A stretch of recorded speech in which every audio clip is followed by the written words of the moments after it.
TCI is brought to you by Spendthrift Stallion Temple City, sire of Breeders' Cup contender Miss Temple City, the only filly in history to win both the Makers 46 Mile and Shadwell Turf Mile in the same year. Welcome back to TCI, your inside track to the Breeders' Cup. I'm John Siegel alongside Todd Schrupp. Joel is out and he's got that new baby. He's taking care of things at home. So Todd has graciously come in. We're going to recap some races today. Thank you so much for coming in. Great to be here. I had to go get one of those Untuck It shirts. Have you seen that commercial? You have to find the perfect fit of the Untucked. Of course, you're in great shape, so you can always tuck your shirt in. Well, you know, I was thinking, who could we have come replace Joel? I needed someone with spiky hair. I said, Todd Schrupp's got the best hair in the industry, so thank you so much for coming in. But remember, you get the first babysitting shift for Joel, and it's next week. That's true. He's taken care of a lot of my kids over the years, so I'm definitely lined up for that for sure. Thank you so much again for coming in. Sure. We'll jump right in. We're going to recap some races today. You know, last weekend was Super Saturday. We had a lot of races going on. We are just headed straight to the Breeders' Cup now. A lot of good horses. It's really exciting. Let's start off with the Flower Ball. This is one of the most exciting, you know, stories for me. For sure. Lady Eli coming back. You know, it was a very tragic accident that happened to her. It's great to see her back, and man, Todd, she looks great. Well, you know, as a horseman, this whole idea of overcoming laminitis, I mean, you just don't hear that in our industry. So what Lady Eli overcome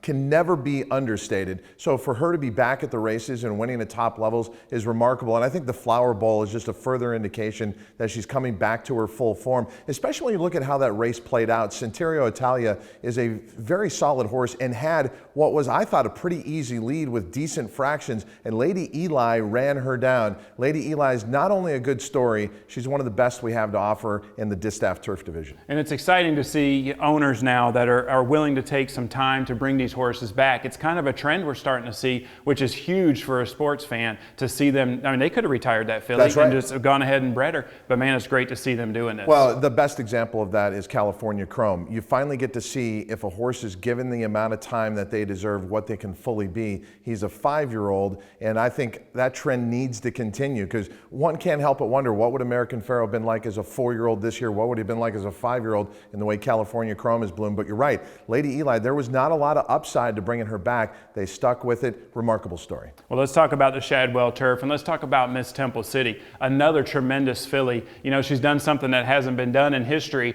She's beaten the boys now, you know, in back-to-back races. She won in the Makers Mark, and then look at her here at Keeneland. Yeah, the Makers 46 Mile in the spring, she beats the boys, as you pointed out, and then right here in the Shadwell Turf Mile. I also want people to keep an eye on Ironicus, because I think that's the horse that you really have to consider moving forward to the Breeders' Cup Mile. His move was awesome, but as far as the history that Miss Temple City made, I don't think we're going to ever see a filly even really attempt that, to beat the boys in the spring and then come back in the fall and win the Shadwell Turf Mile. While everyone was concentrating on Teppan, and rightly so, right. She's still the queen out there. What Miss Temple City did historically should not be underappreciated. Well, let's jump right into Teppan, and let's just go ahead and talk about that. I mean, she loses here, take nothing away from her. You know, it was a great race by her. What do you think about her chances going into the Breeders' Cup? Well, if you believe the Cassie Barn afterwards, you have every right to, they didn't necessarily expect to win.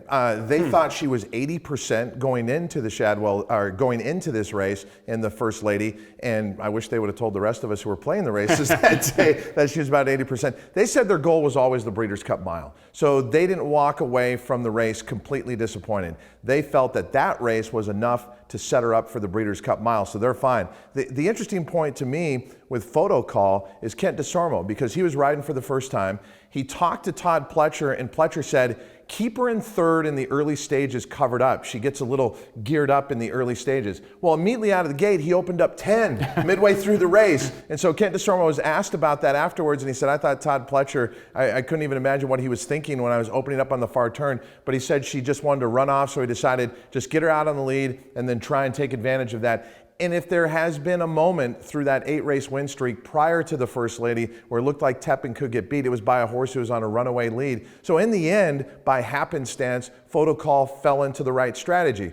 If we're going to believe going forward that Teppan's going to move forward again, then we can excuse that loss. I'm a little bit more concerned, though. You know, connections have to paint a positive light on a loss. I would be concerned betting Teppan going into the Breeders' Cup Mile. Plus, I just think there's other performances out there that indicate they're going to be up to the task.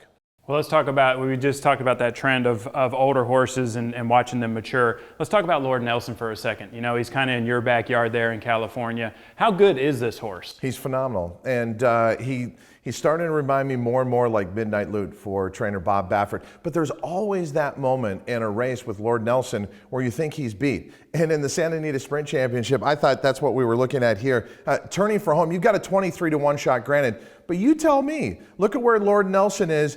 Is he going to get there? It looks like this race is over with all run, and then all of a sudden here comes Lord Nelson. He puts it away. Not only does he win the race, he ends up winning with ease. But there again, with Lord Nelson, he's a horse that fools you. You think turning for home, can't get there, and then he puts on that burst and he does it with ease. Yeah, I think at age 4, Lord Nelson is realizing his potential.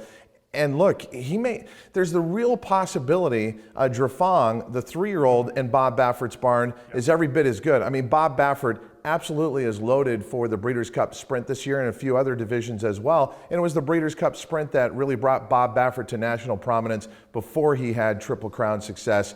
Yeah, Lord Nelson is the real deal. Masochistic is also a very good sprinter on the West Coast. I know him pretty intimately because we work with trainer Ron Ellis. And Ron Ellis, this is the first year that he's had a full season with Masochistic and able to have a plan. Masochistic and Lord Nelson, Drafong, it's going to be a fantastic Breeders' Cup Sprint. I watched Bob Baffert on TVG in an interview, and he said the sprint is probably the most important race, what you get in the draw. Yeah, like where right. you're at in the gate is crucial in the sprint. So it'll be interesting because there's a lot of good sprinters that are coming in. You got AP Indian on the East Coast who ran huge.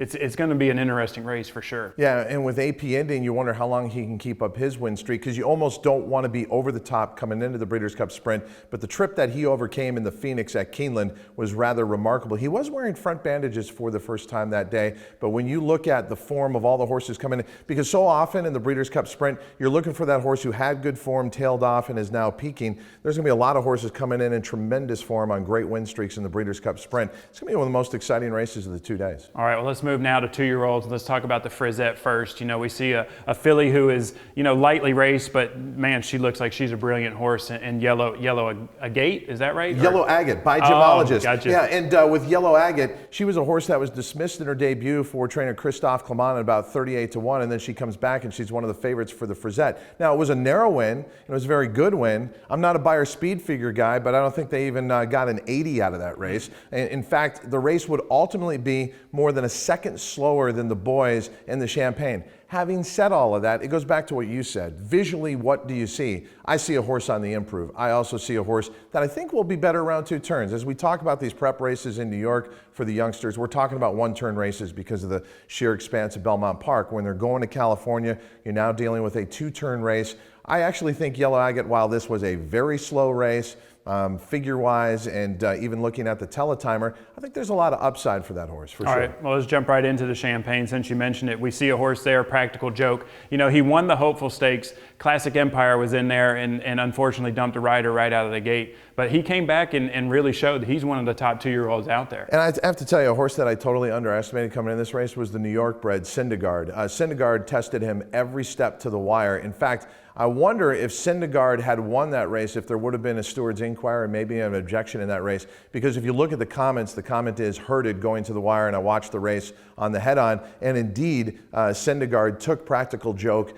out near the wire. I'm not a guy who believes in horses that run off by 10 or 11 lengths. That doesn't impress me because really nothing, they don't have an obstacle to overcome. But in this race, you had 2 horses who put it all on the line and showed that they can handle some obstacles, including very good competition. I thought both horses come out of here enhancing their reputations. And looking to the West Coast, I've been overwhelmed by the 2-year-old colts out there, have been overwhelmed by the 2-year-old fillies on either side, east or west. I think the juvenile divisions, both fillies and boys, are wide open. And I think both these horses coming from New York have a big shot. And then Noah Syndergaard, who is the namesake of Syndergaard, pitcher for the New York Mets, he's supposedly going to be coming out to the Breeders' Cup. He absolutely loves horse racing, which is good for our sport. Well, let me ask you this. Do you think they tested each other too much? Is it almost too much That's of a a fair test point. going into the That's into a fair your point. I big mean, race? when you look at the final time for this race, 1:34.3, they threw it down, and they threw it down in a good time.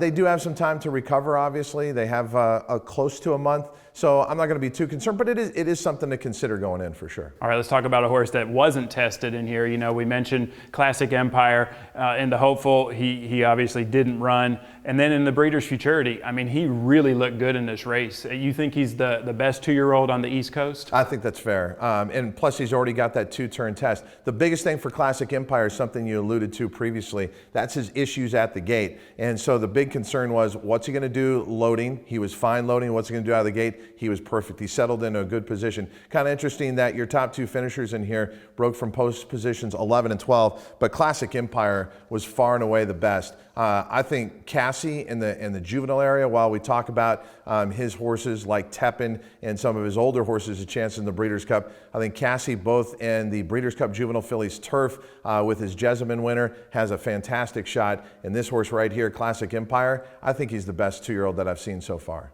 Well, Todd, thank you so much for coming in, man. I really appreciate you stepping in and helping us out. You're welcome to come back anytime whenever you're here visiting at Keeneland. I love what you and Joel do on the TCI. It's great to be in the studios. The more information we can have out there about our sport, the better. You guys do it the right way. Thank you very much. And thank you guys for watching. Make sure you come back next week. Joel will be back and we'll go over a few more TCI top 5s.